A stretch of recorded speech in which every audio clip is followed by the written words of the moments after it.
I'm from Chapleau Cree First Nation. I am the new Guardian Program Coordinator. And my spirit name is Little Feather Woman, and I'm from the Eagle Clan. Thanks, Darcy. Miigwech. David Flood here, General Manager, Wahkohtowin Development. I'm from Wahkohtowin First Nation originally, and I service the Chapleau area communities through the social enterprise as Indigenous practicing professional forester. Miigwech. Hi, Isabel Allen, Project Forester for Wahkohtowin, a member of Temiskaming First Nation, and fortunate enough to live and work in my home territory. And I see Christina is also here. I'm Christina Piquentas. My spirit name is Firewolf. I'm of the Eagle Clan. And I'm the Cultural Revitalization Coordinator with Wahkohtowin. Miigwech for being here, everyone. I'm Alina McCullough. I'm from North Bay, Ontario. I'm a member of Chapleau Cree First Nation. I'm currently in Guelph. I'm on campus at the university today, and I'm a master's student working on a project in partnership with Wahkohtowin and our 3 owner First Nations on moose and moose winter habitat. Also, before we begin the presentation, I'm also going to do a quick smudge. It's just a reminder that as we move forward with the presentation, to have good thoughts, good minds. And I hope that the smoke is a reminder to nourish ourselves, our bodies, minds, and spirits, as well as a reminder of our responsibilities to negate fire prophecy. And while ceremony is a bit difficult to conduct in these virtual spaces, I hope, again, that the smoke will be a reminder throughout the presentation.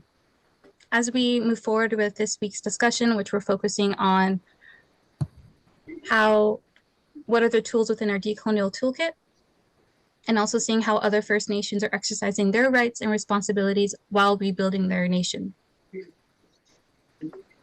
And here's just some key takeaways that we should bring forward as we move forward in this discussion.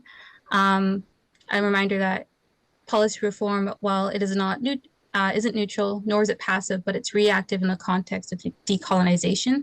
And it is through Indigenous resistance that led to the creation of these 4 tools in our Decolonial Toolkit.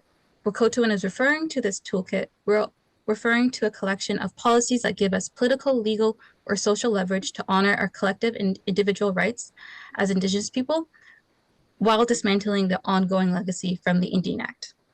And the lessons that we learned from Canada's failure to implement these policies that support our self-determination reveals a fundamental truth that Canada keeps denying, that it does not care about Indigenous rights. And since political will, resources, and time are part of the necessary ingredients to translate words into action, or rather animate our promises into reality, we don't have the time to wait for Canada, as we're in late stage capitalism, and scientists from United Nations have declared that we have until 2030 to solve the climate crisis.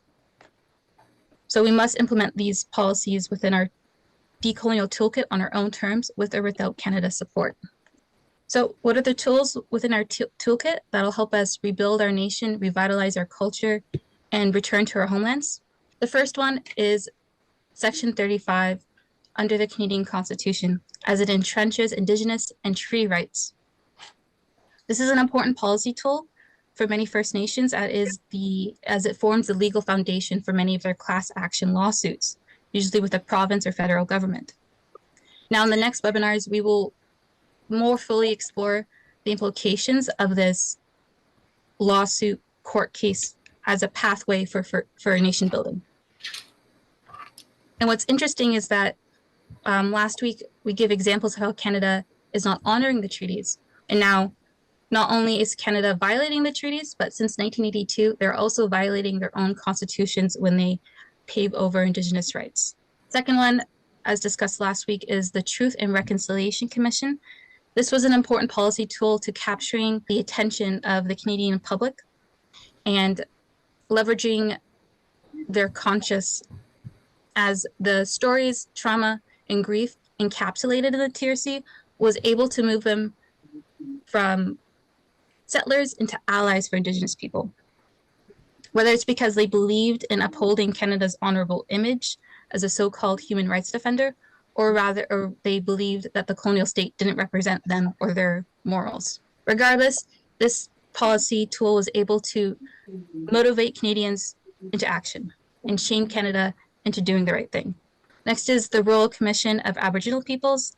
This is an important pathway in terms of its recommendations relating to governance and nation building, as it lists out our future demands, which include a rejection of the terra nullius and doctrine of discovery to no longer be part of Canada's basis for its policy law, as it's legally and morally wrong.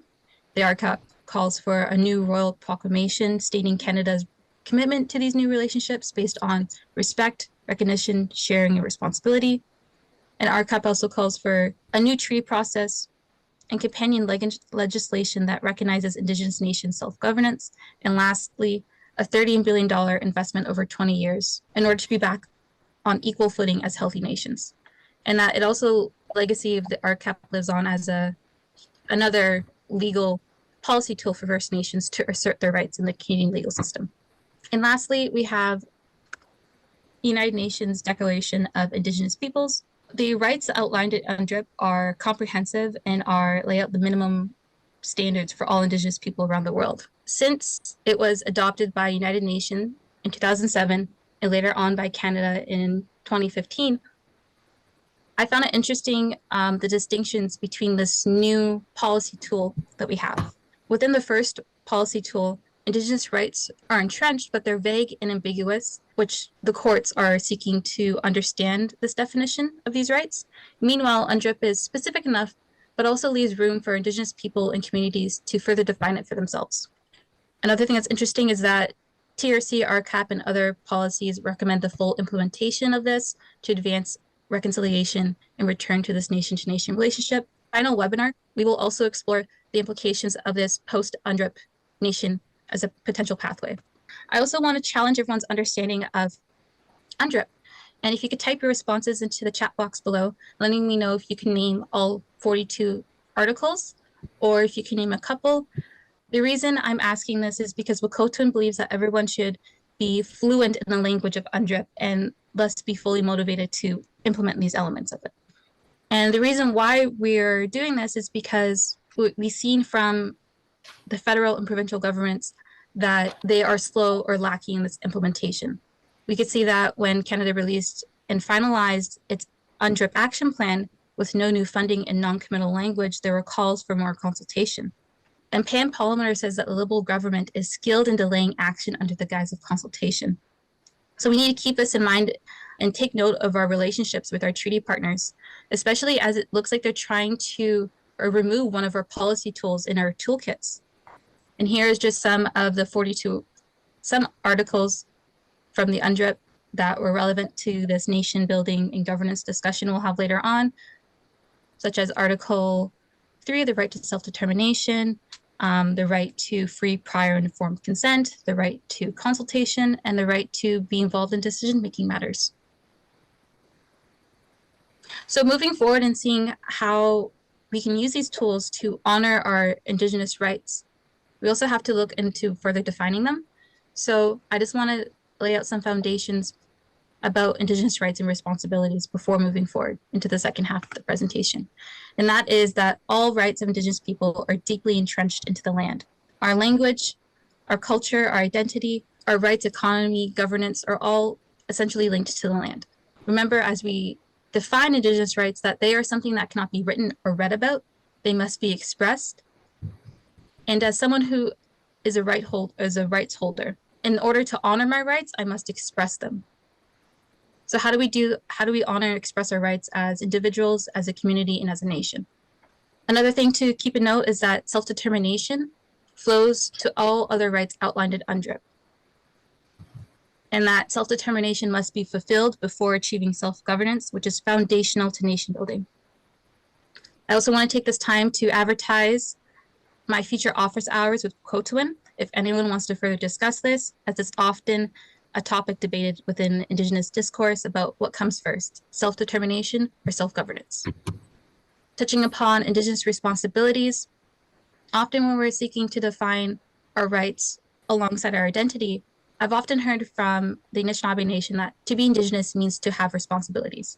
So what are those responsibilities and who are we responsible to? So both Canada and First Nations have responsibility to each other in the land, which is an often forgotten partner in the treaties. Responsibility to share the land, to show gratitude and appreciations for the gifts from the land, and to protect and conserve the land for the next 7 generations. A final distinction I think is important is that Indigenous and treaty rights are both linked to the land, and that also that there are some distinctions in how, since UNDRIP is laying out the bare minimum standards, these universal standards, there is something that can never be taken or given away. While the oral and written histories differ in the treaties, we're able to see that it lost the written documents lost the original spirit and intent of the treaties, which was to share the gifts and responsibilities of the land as 2 families, as 2 nations. And so the cease and surrender language in the treaties, in my community's case, which is Treaty 9, all it took was 22 words included at the bottom that allowed Canada and the province to erode our rights for resource extraction for mining. I also wanted to include these quotes from Kenneth Deere, who's from the Bear Clan of the Mohawk Nation. He was also an active participant in the development of UNDRIP, which took 25 years to draft. And I think this really helps frame the second half of the presentation. He says, if you believe you are a sovereign, then you can start to act like you are sovereign. You do not ask for rights, you assert them. And that we must assert and exercise our inherent rights because that is what makes us who we are. So here's another quick mini engagement break. I hope everyone can see the question, what does honoring our rights and responsibilities look like? Because we're all treaty people. So please feel free to type your responses into the chat box below. And now we'll be moving on into some more concrete examples that build upon last week's knowledge, which is how our First Nation communities in Nova Scotia honoring their rights and responsibilities. And so when we're seeing how they're using these policy tools we outlined earlier, we're also going to be analyzing how does Canada respond to this implementation. So in the instance of the Mi'kmaq community, for them, self-determination meant using their treaty rights to feed themselves, their family, and their communities. In short, their self-determination led to revitalization of their food sovereignty, and that they were able to sustain themselves through fishing prior to European arrival.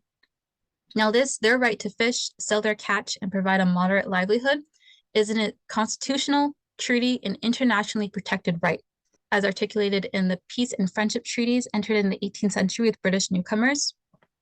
And they were able to use RCAP in the 1997 when one of their community members was arrested for exercising his rights. And they used RCAP in a huge case to make a foundation where the courts were forced to acknowledge their rights. So in the R versus Marshall case, in 1999, the Supreme Court reversed the convictions as he was not violating any laws. Now moving forward, we'll focus on the ecological damage and also the damage that comes from settler rage, because Canada and the fishing industries and settlers out in the East Coast feel threatened when Indigenous people exercise their right to fish, which is a constitutional and treaty violation. We'll see that how there's a timeline starting in the 1990s where Indigenous people are arrested for exercising their rights, or they are attacked or prevented from exercising their rights. And we must truly analyze this reason, because when we understand that Canada benefits from us not exercising their rights, from our rights, we will begin to see these patterns more noticeably. What's also interesting is that the ecological damage that comes from these trawlers scooping the bottom of the sea floor beds is also decimating the fish population, which used to be huge and plentiful. Again, we see that Canada is neglecting to honor its responsibilities to the treaty, which is to share the land as a family. But the story doesn't end there. We'll see that the First Nation, 17 out of 14 Mi'kmaq First Nation communities joined together to buy 51% of Clearwaters, a global seafood corporation based in Halifax, which is creating the first Indigenous-owned, First Nation-based fishing industry. And it became the largest investment. So this is how they use their tools in the Decolonial Toolkit in their nation building. We'll also take a quick look at how First Nations in BC are exercising their rights and while nation building. So last week we talked about Wet'suwet'en Pipeline and how they're returning to their traditional sovereignty and governance systems. They used RCAP in a Memento case to assert their Aboriginal title was not extinguished in the areas claimed by Wet'suwet'en territory, which covers over 2,000 kilometers of their traditional territories. And what's interesting, as opposed to Mi'kmaq First Nations, they didn't enter into treaties, as most First Nations BC opted out of the Indian Act system and the historical treaties. And BC is also the one that was one of the first provinces to legislate UNDRIP into provincial law. But we'll begin to see that this doesn't stop Canada from continuing to build pipelines. And so by ignoring this, Canada has committed UNDRIP rights violation, creating more foundations for future class action lawsuits. In this case, they violated Article 26, 27, the right to govern our territories, free, prior, informed consent to life, liberty, and security. And again, it doesn't also end with there. The story ends with First Nation allyship, where we saw marches, protests, blockades around the world, donations, demands for banks to de-invest from pipelines, because everyone realized that they were stronger united than divided, because we all share the same fight but on different battles. And moving forward with this case studies, we also need to apply the lessons from the Colonial Accord. And I want to focus on the lesson number 3, which is a pan-Indigenous approach to addressing Indigenous issues should be avoided, because while our rights and identity as a First Nation community are rooted in the land, we don't all face the same issues despite the similar colonial experience. So this brings us to the next slide, where I'm just going to reiterate that from these two examples, that Canada's response to Indigenous people exercising their rights is to criminalize them, and they're sabotaging efforts while neglecting their constitutional and treaty responsibilities to honor and protect Indigenous rights. This is because they benefit financially from us not exercising our rights. This is why we have to hold Canada accountable via these 4 pathways, using the tools within our Decolonial Toolkit, because Canada has made all the land, the trees, waters, minerals, and oil on sale for the international land to buy at the cost of our future in the next 7 generations. And we have a responsibility to protect the land for the next 7 generations. This is also to highlight how Canada's big resistance to these toolkits reveal that they are such phenomenal and powerful tools within our hands, and that Canada doesn't show the same level of resistance or protest when First Nations are only going through approved pathways to self-determination that are still under the Indian Act. And this is to recognize that while we can use the Indian Act to remove it in only certain areas, such as the land code, band membership, and election codes, and this can be used as a strategic stepping stone to self-determination and an exercise of self-determination and governance, at the heart of it, it is not true Indigenous self-governance. So my final engagement question for everyone, if you want to type your responses in the chat box below, if you can identify any First Nation issues, if you can identify the biggest issues in your First Nations and challenges we face together. But I would also love to hear anyone's personal anecdotes about how someone or their community solved an issue together as a family, as one nation.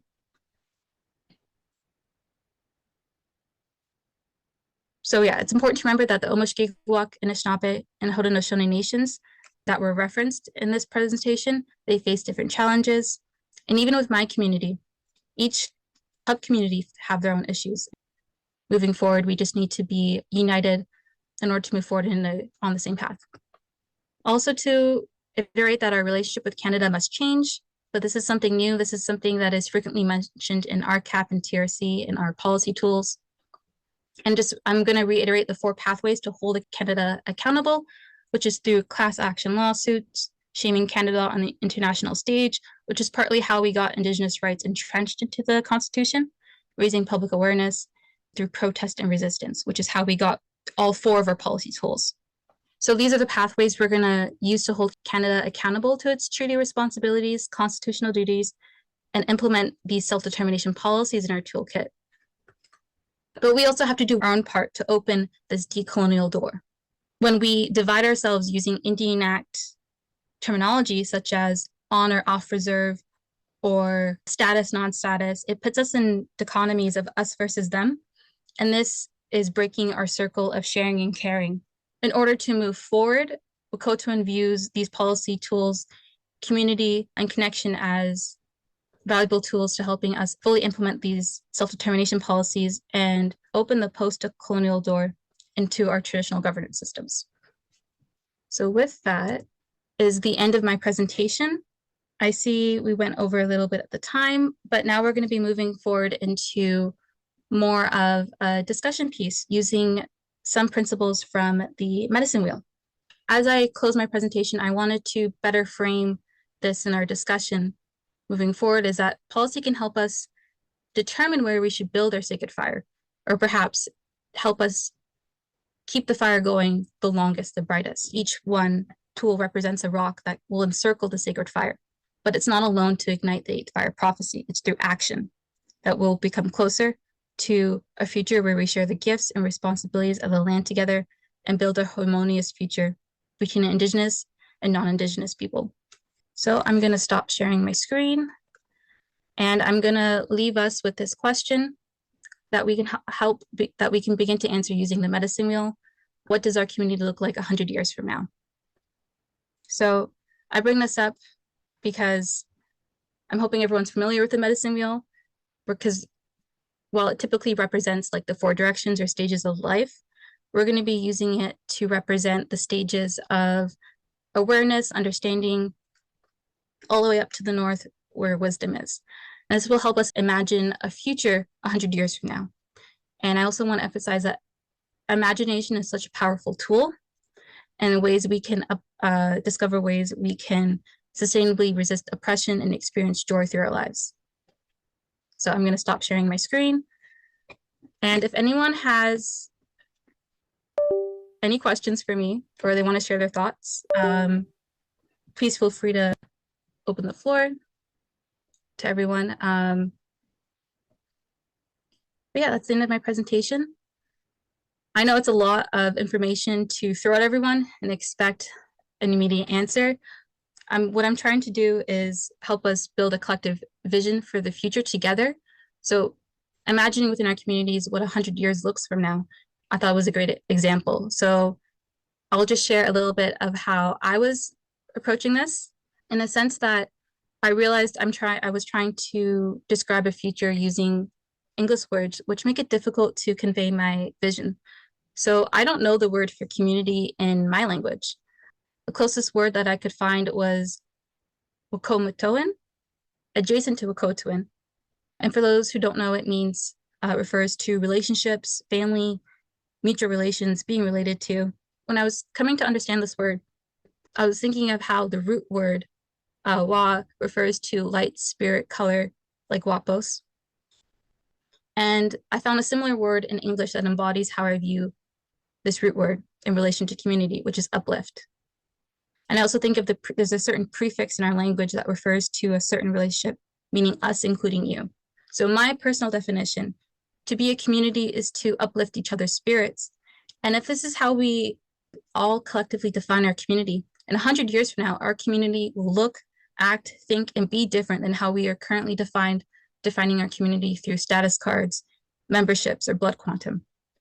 Well, I'm going to pass the virtual microphone to David, if he wants to help answer this question, or if he wants to bring up any other things I forgot to mention. So, floor is to you, David. Thanks, Alethea, and you know, applause to you. That was a very good shakedown of our current situation, I guess, like a situational analysis, geopolitical reality that we're in right now at the community level. You know, the sad truth is the Indian agent hasn't been gone out of our community for a very long time, and we still are institution building to try and create political pathways to help put the umbrella up around nation building. We have a guest from the Robinson Huron Treaty Area here with Stephanie Recollet. And, you know, the annuities case is a fantastic pre-colonial court case under Restool on the sharing of the benefits derived from colonial settlers and the Indigenous people of the day. And that it was meant to be a walking together exercise, not a destructionary outcome. Again, pre-Confederacy. So Confederacy, all that did was wrote the Indian out of the relationship by 1867. So 1850 is the Robinson, Huron, and Superior treaties. And by 1867, they made the conscious decision that we're just going to write them out. We're just going to ignore these covenants that we've created, and we're going to institutionalize provinces and continue down that Western gateway development and sprawl, and continue to create wards of the state and a dependency, and they erode the governance and test the resiliency of a people that they were meant to partner with in perpetuity. So very sad, very sad. In the same vein, look at us. We're all here. We should be thrown in jail by now. We shouldn't be congregating. Hey, we're doing the illegal thing. Natives weren't allowed to congregate. We were thrown in jail. We're not supposed to talk about court cases. You know, 1950 and, you know, the ability to access legal counsel. And up until then, you couldn't. We were considered less than human and weren't given rights to vote till after women at large, as part of the citizenship. So yeah, Canada is young, and it's amazing how fast it can forget its own history. Meanwhile, with one of the fastest growing populations and a wall of youth coming out of education institutions, you know, I think there are brighter days ahead, and I really think that's you know where these next couple webinars are going to take us, is, you know, really solidifying pathways. I want to challenge Stephanie a little bit, because her organization she's currently working for, I actually think and advocate that it's a tool. Even though it's registered federally as a tool, it's still a tool for institution building for localized decision making. And that's the First Nations Land Management Act. And if there's anyone that's very rights-based around here, it is Stephanie. So I've often kind of teased her a little bit about how she's feeling about implementing a colonial tool. Stephanie, do you want to chime in a little bit about your lived experience with the First Nations Land Management Act and the Land Code? Sure. So I come from a community setting as well, where I actually had my start working from a community in sustainable development, and I work for a lands department doing a lot of the consultation work. So I would attend, you know, ministry sessions and put in my very valid concerns with you know, proposed developments and things like that, only for it to fall on deaf ears. And a lot of our, you know, it didn't cause much changes. Obviously, I had a very, very strong voice everywhere I went, speaking for, you know, my homelands and, you know, for my future generations.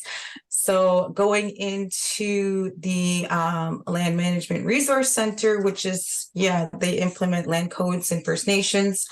That is a tool, like David said, where they are removing themselves from, I think it's 44 sections of the Indian Act, and they are now taking over the jurisdiction of their lands management and environmental management. So where I struggle with that is, of course, where they're getting the authorization, the authority to do that. Like, I think we all have that inherent authority without having to sign on to an agreement with the federal government.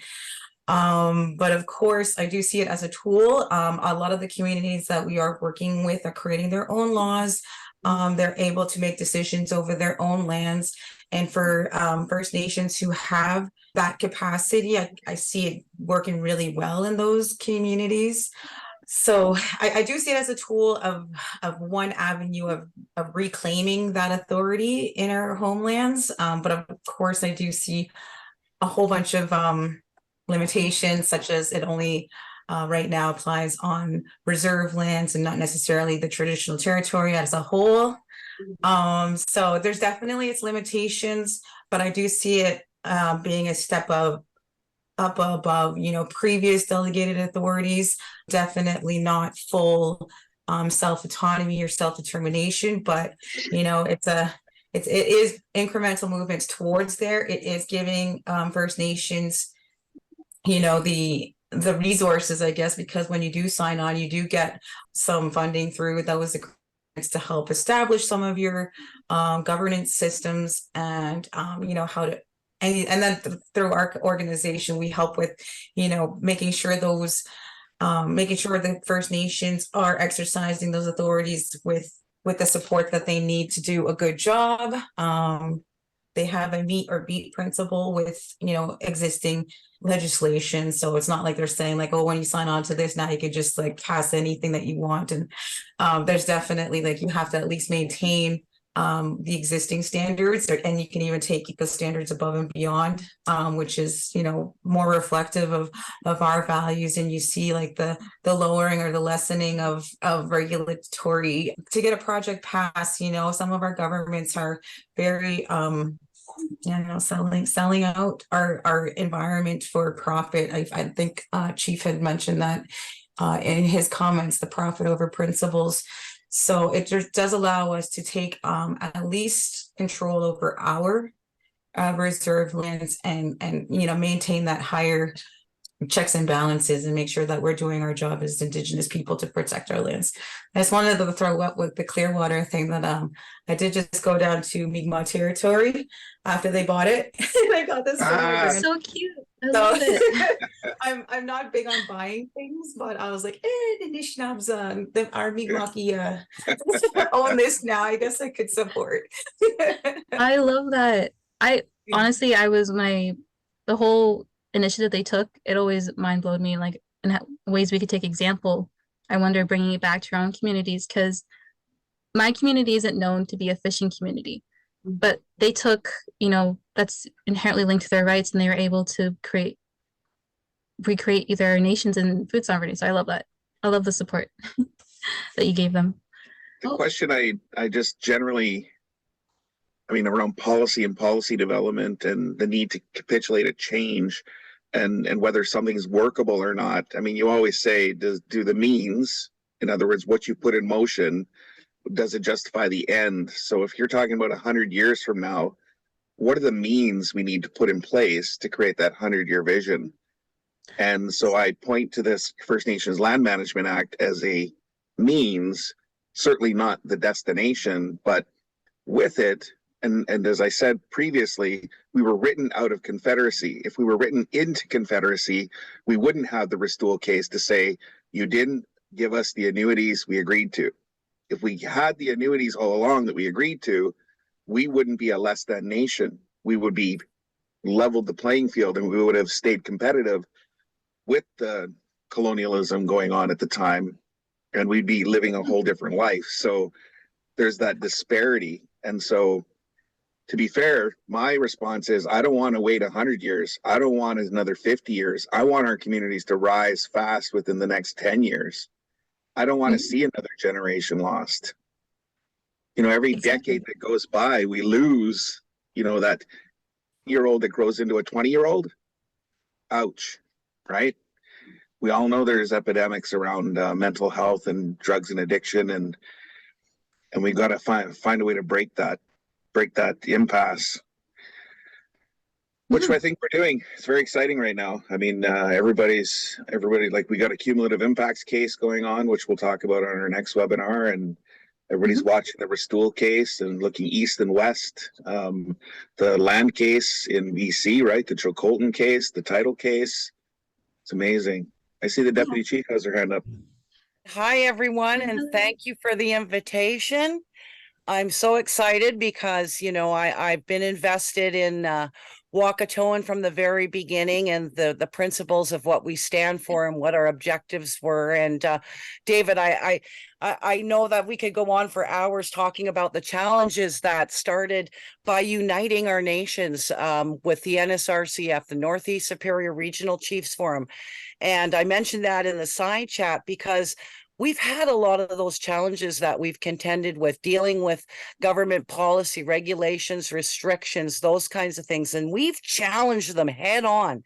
And we did it by uniting joining forces and creating better systems and methodologies of moving our goals and objectives forward. And we've, Wahkohtowin is just an incredible example of what you're doing in that journey that we're on. And the ESFL, the Enhanced Sustainable Forestry License, bloomed out of our working together and challenging industry.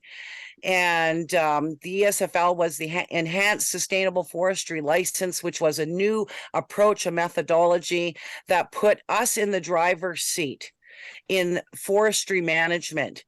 And it's a long process, and nothing, like David has said, is ever, going to happen today and be achieved by tomorrow. It's a long, lengthy process, and it's a constant and consistent challenge. So we have so many examples, and David, I know over the series that you still have yet to unveil here, I know some of these things will come up, because that's what it is about. Self-determination and self-governance is us getting in the driver's seat and making our decisions in terms of how we use our lands and our resources on those lands. Manitou Mountain Protection Plan is another prime example, and it's something that's being reignited once again. And it's something that's very sacred and very special to our nations. And we dove into that area. We identified an area back in the day when Missinabie Cree originally was launching our claim for our lands. And Manitou Mountain was brought up as a discussion because there were stories circulating that it was a sacred site where ceremonies had once been conducted, 500 years ago, and that all nations of the region had utilized that area. So we delved into that and did a lot of research and years of work. And at the, where we ended up arriving at is we managed to get the first sacred site protected in the province as a result of what we were working on, to protect that place. And that's another example of changing the way that policies are designed and kind of manipulating those. And I heard it, earlier saying that we have to change those standards. And that's what we're doing. We're taking what we have imposed on us, and we're challenging it, and we're restructuring it and squeezing out, finding those gaps where we can build in our own measures. And I think it's really been successful. It's been very difficult. It's been a lot of work by a lot of very courageous and people that it has drained energies out of us for many years in pursuing these things. But we heard it right from the get-go. It's about ensuring that we are good stewards of the lands and we are responsible for the future generations in what we do. So I just wanted to share that. I know that I can go on for days because I've seen it unfold over 25 years that I've been deeply invested into our First Nation and the things that we're doing. And there's a lot of great examples out there. So I commend Wahkohtowin and Alethea. You being a member of Missinabie Cree, very proud to see you sitting there. I remember when you were a very, very young girl. And here is an example of the courage, the determination, and the heart and passion of who we are is sitting right there and doing this presentation. So thank you, Alethea. And that's all I'm going to share. I don't want to take up any more time, but miigwech. Oh, miigwech, so much, Ida, for those kind words. And it warms my heart quite dearly. I also was loving everything you're saying because you're honoring the work that has been done in the past, which is something we always need to do. And hearing the voices from people from all walks of life, from elders, from youth, from citizens, from our leadership, I think it's very necessary in this discussion. So I'm really happy that you're able to join with us today. And I hope to see you join in the future. You're very passionate for your First Nation community, and I can see that in the way you speak. So miigwech for your words again. Miigwech, Alethea. I just want to share, most recently at Wahkohtowin Development, it took a little bit of time, but I think everybody agrees it's equally important. But that notion of cultural revitalization, the recuperation of language, and the entrenchment of ceremony back into our governance systems.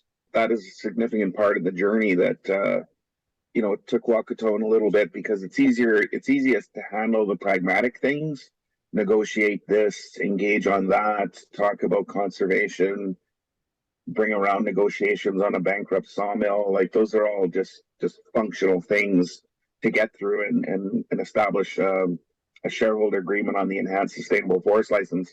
But behind all that is the climbing out of that oppression and recalibrating and reinvigorating spirit. I'm not an expert in this space, but I just would like to know if someone has any comments around that. As we looked at these pathways for decolonizing, I just to me, I think that's another one that needs to be focused on. I just want to leave everyone with these parting remarks. I guess some takeaways from the sharing circle is that essentially I want us to continue these discussions to determine which pathway we're going to be going on together as communities and as a nation. But in order to do that, we also must know who we are. That saying, you need to know, and also knowing where you come from to know where you're going.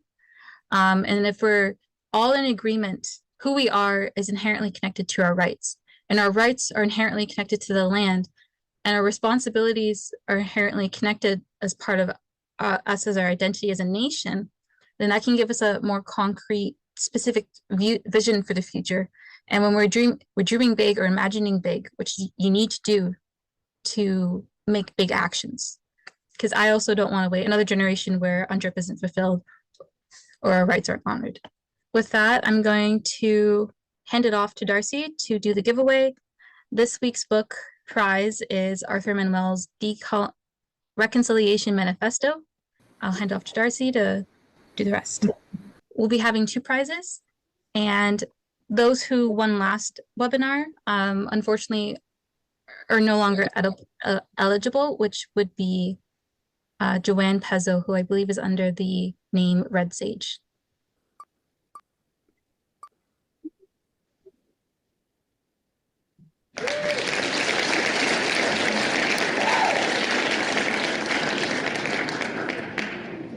Well, Charlotte's the winner, and we'll be doing another giveaway. So for the winners whose name are selected, if you could either message me privately with your emails, and I could follow up on to giving you your gift. Or if you feel comfortable, you could write it in the group chat. But thanks. Is Charlotte still with us? Who is Charlotte?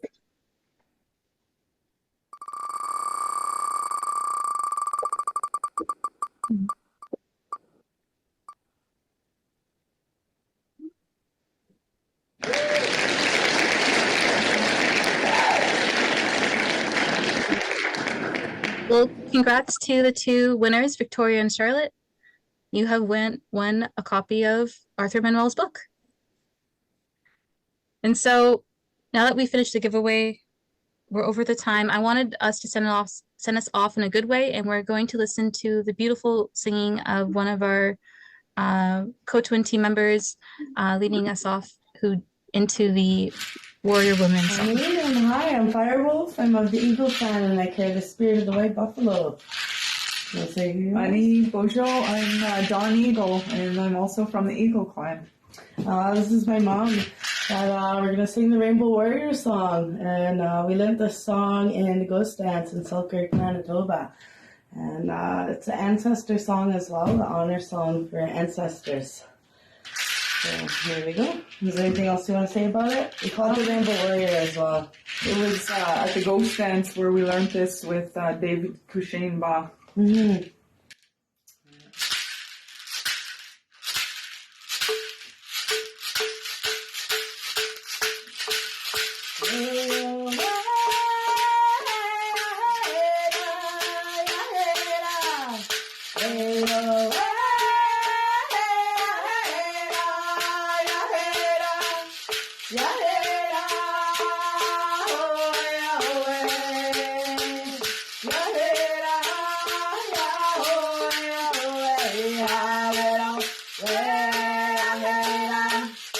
Yeah.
It's a ceremonial song, so this isn't one that you don't use it in competitions, but you can use it in ceremony and to pay and honor our ancestors. We good?